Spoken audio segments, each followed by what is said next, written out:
Oh boy, Timmy said excitingly. I cannot wait to play some Champions VGC as he booted up Pokemon Champions for the first time. Unfortunately, Timmy was shot 10 times by Incineroar 5 minutes later. 4v4 also known as VGC UU in the community, is an unofficial metagame you can play on Pokemon Showdown, just like the tier Ubers UU which this channel primarily covers. The reason why I'm making this video is that as of right now, the tier has a spotlight ladder in which you can play the tier. But what exactly is this tier? As the introductory Smogon post says, it is VGC, but it removes most meta staples. For this specific regulation, it would be various megas plus non-mega elites like Incineroar, Kingambit, Sinistcha, etc. So, what Pokemon are left at this tier? In older regulations, many unorthodox Pokemon have showed up to dominate the format. Some even needed to be banned. Hate. Let me tell you how much I've come to hate Jumpluff since I began to live. There are 387.44 million things about this tier is that they take their resources very seriously, going as far as ranking megas and non-megas separately. For the megas, old school threats like Mega Kangaskhan and Mega Lucario are placed on the same pedestal as Mega Gulmora, a devastating special attacker with Levitate. Mega Ampharos is actually regarded very highly in this meta, which is interesting because it is typically an agency sack turn 1 mon.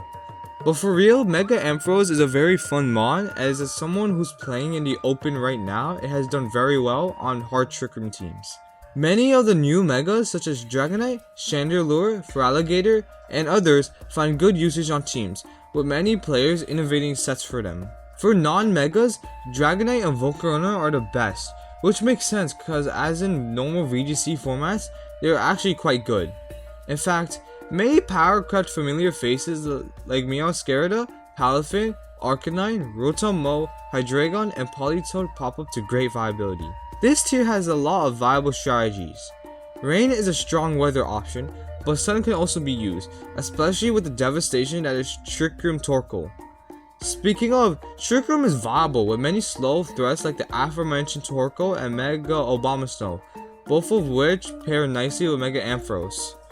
Finally, for non-weather strats, both balance and offense are viable. So come play VGC UU. The community is very friendly, and there are so many resources, the tier leader gets clowned on. Discord link is in the bio. That's what legendary players do. Kobe Bryant broke his fucking hand, and he did that. That's what legendary players do. LeBron, legendary, 3-1 comeback, came back. Kevin Durant got his foot on the line, went into overtime. He didn't score, bro. He didn't put up no buckets. Stop calling that man legendary because he won with Steph Curry, the greatest shooter ever, Klay Thompson, a top 3 shooter ever. Stop calling that, because when Westbrook went down, he got smoked out by Memphis. When they played the Spurs, he got smoked out. When they went up against Golden State, he blew a 3-1 lead. He choked. Legendary, Michael Jordan, Kobe Bryant, LeBron James, even fucking Kareem Abdul-Jabbar, Magic Johnson as a rookie, 45 points, 17 rebounds, triple-double, Larry Bird, legendary. These are legendary. Hakeem Olajuwon is more legendary than Kevin Durant. That's what we talking about right now. Stop talking about KD like he's this guy. He's not that guy. He's a Slim Reaper. He's garbage when it matters. He's garbage.